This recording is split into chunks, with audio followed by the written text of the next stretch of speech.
welcome back to the Learning Curve podcast. This is our last podcast starring Kenny, Corinne, Mariah, Sarah. So today we're going to be talking about how the MTPs relate to multiplication and division and how we like see it in the field. Who wants to start? I didn't think what I was going to say.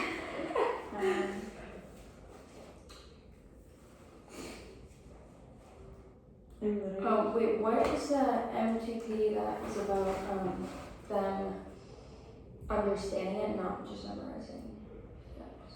Build procedural fluency from Yeah. So, like, in the field, like, and even us, obviously, like, we memorize PEMDAS. Mm-hmm. And I saw them doing that. Also, the other one. Do you know the other one?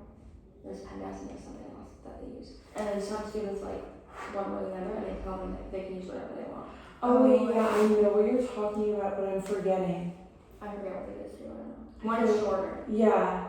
I don't know what you guys are talking about. I think it starts with G maybe for grouping or something. Oh, is it new? It's probably new, right? I think It's it's too new. it's definitely shorter, but I think some kids have difficulty with it because it doesn't specify like it's more broad from what I remember.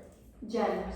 Gems, yeah. Grouping, exponents, multiplication, and subtraction. So they do that, but And you can like, decide which one. yeah, but they memorize those steps and memorize what to do. Mm-hmm. But then, like, I don't know. Then it becomes fluid because Yeah. now, like, even today, like, I was literally thinking about it during Dr. King's class. When Kenny said PEMDAS, I was like, oh my god, I just did PEMDAS. Like, Yeah. even with the pay and balance thing, it's like if you were to add the numbers and then multiply, you would get a different answer. Right. So, like, I automatically, without even thinking about it, I just did it. Mhm. And I was like, oh. Yeah. And then I guess I remember. whatever they use to make them understand better, they can pick which one. They're not told you have to do it this way. Yeah. My kids were doing like converting whole numbers to like mixed numbers. Mm-hmm. Converting mixed numbers into improper fractions.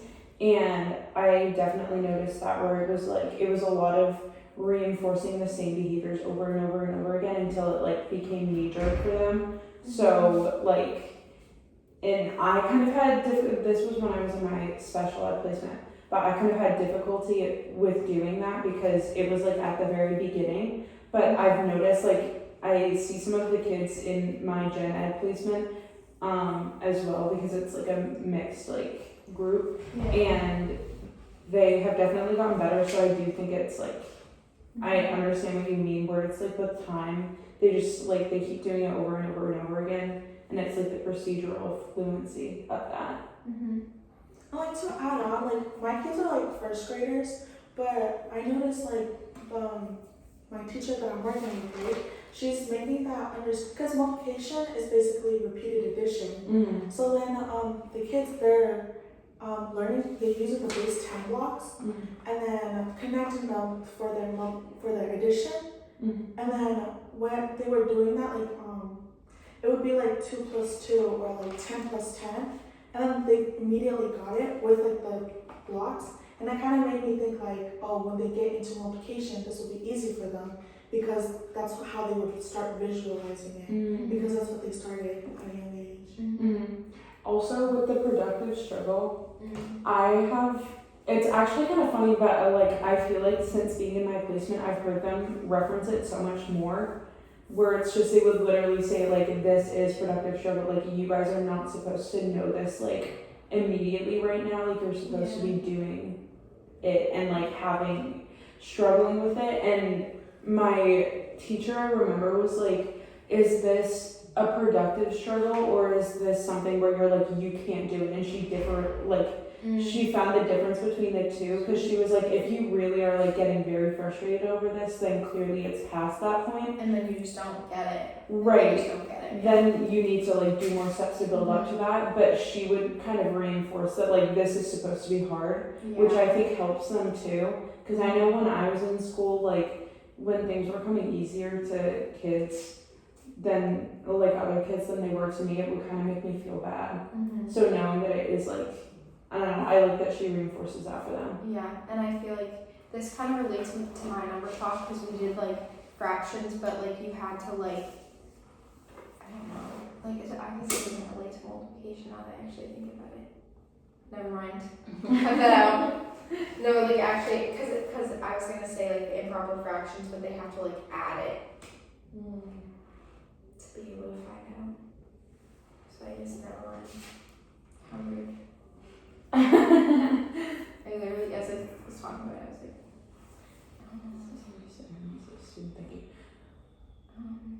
I feel like also my kids, like, there are a lot of questions of like, how do you know that?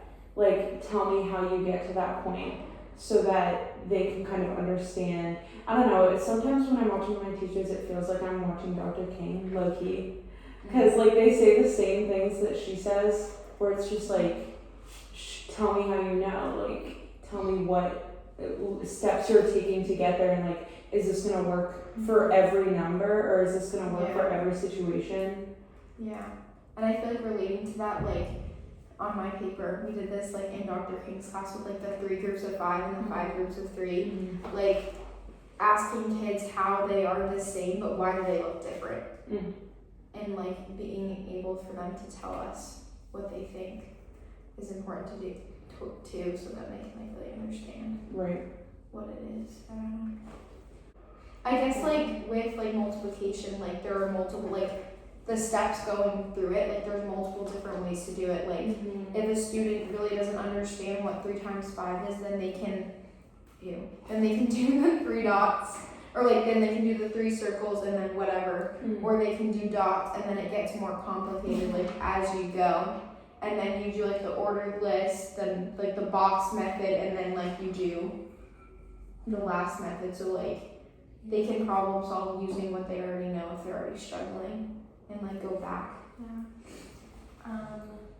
And implementing tasks like Yeah. reasoning, problem solving. I've noticed like my teacher gives like harder ones that they haven't done yet, or like they're getting there. They're really gonna do it. And so she like puts it on and lets them do it by themselves, and then helps them. But like they have to actually sit there and try. Yeah, because they're like exploring and seeing if they can do it on their own. But what I think is sometimes it doesn't always work because they're in 6th grade, they don't care. Then it's They like, don't care about anything, they just don't do it. So they're like, okay, it didn't work, and they just talk and fake it. You know what's interesting is even I was in my pre-prac placement yesterday, and we went into like another classroom to observe, and the teacher that me and my teacher were observing was like, you need to prioritize this. I think they were doing multiplication actually. She was like, you need to prioritize this because there are 6th graders who are going into like my teacher's class who like don't know what they're doing because they didn't care now. And she was like, that cycle has to like stop at some point. it's kind of like COVID, but like they literally like They just don't care. Yeah. They're not motivated to do Yeah. it. Which like, I think that's why some of these other things are important to like establish, where it's like you're having the kids ask like purposeful questions, you're having, you know, all of your goals like be something that and you're also not pushing them too far so that they just like give up. So I feel like you have to like balance it well and do it right, because if you don't, then they're just not gonna like care. Yeah, Yeah. it's true. I just want to, and if you're already Wait, I have one more thing. Establish mathematical goals to focus on. At the beginning of every math lesson, my teacher tells them what they should be able to do after they're done with it. Oh, that's good. Yeah. Like that's actually introduced to their thing. Yeah.